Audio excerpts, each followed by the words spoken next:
एक काम करना नहीं आता तुम्हें? सारे घर में धूल हो रही है, कभी सफाई भी कर लिया करो। यहाँ पूरा दिन लगकर दोनों बाप बेटे का काम करो, साथ में ताने भी सुनो।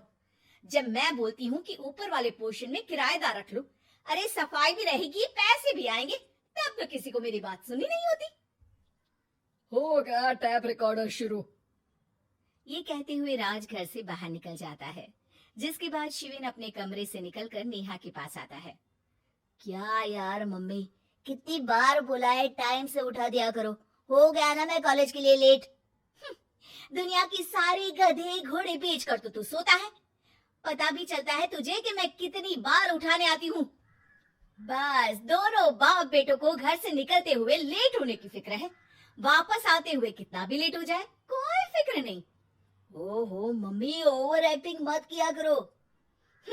माँ की बातें अब ओवर एक्टिंग ही तो लगेगी ना, मेरी तो कोई फीलिंग्स ही नहीं है।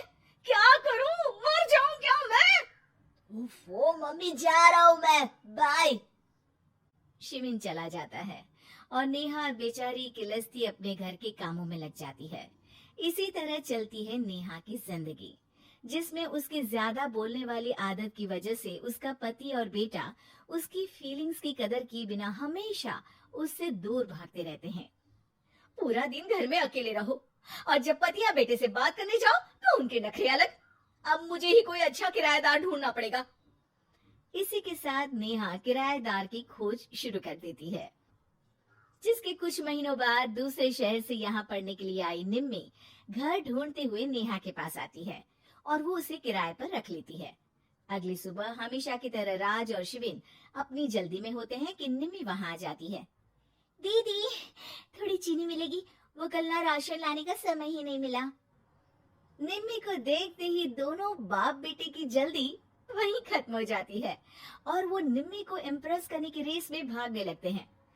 अरे मम्मी को क्यों परेशान करना, मैं हूं ना। अरे तूने आज तक अभी किचन की शक्ल भी देखी है? रुको, मैं लेकर आता हूँ।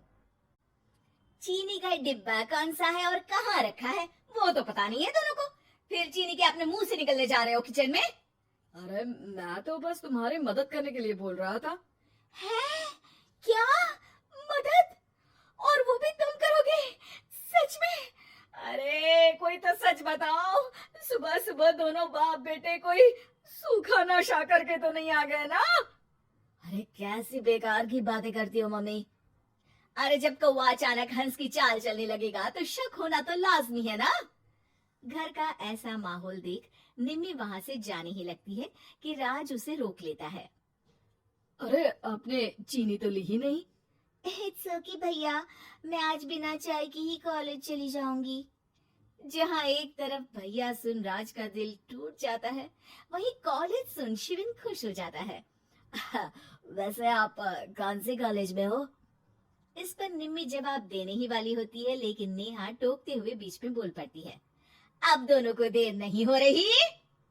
हद है इनसे भी, कहीं बात बनने ही नहीं देंगे मेरी तो। अरे जा रहे, अब यहाँ बचाई क्या है? इस पर निम्मी के पीछे पीछे शिविन कॉलेज की तरफ और राज ऑफिस चला जाता है।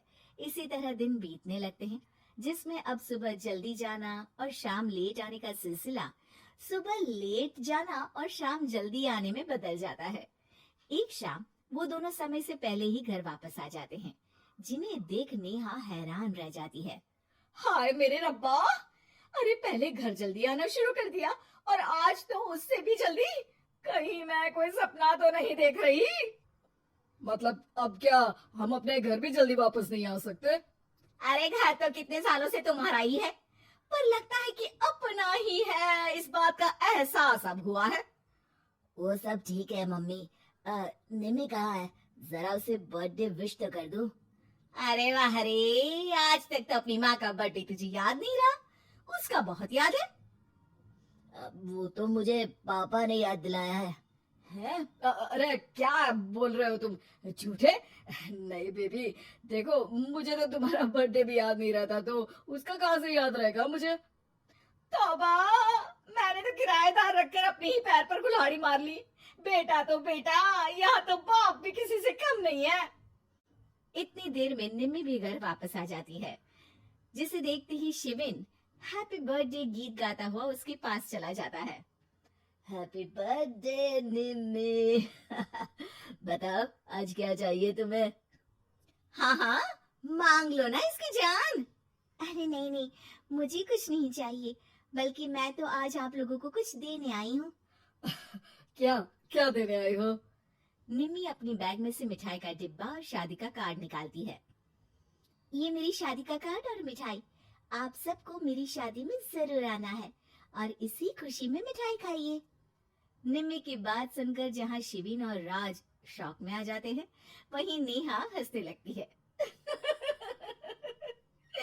दिल की अरमां आंसुओं में बह गए। नेहा की बात से कंफ्यूज्ड निम्मी उससे इसकी वजह पूछती है, जिस पर नेहा अपने पति और बेटे की सारी करामातें उसे बताती है। आई कांट बिलीव, आपको मैंने भैया बोला, और शिविन तुम्हें तो मैं हमेशा छोटे भाई की तरह समझती हूँ, लेकिन कहते हैं ना, man will be always man. लेकिन आज से ये मैन सेम नहीं रहेगी इनके लिए।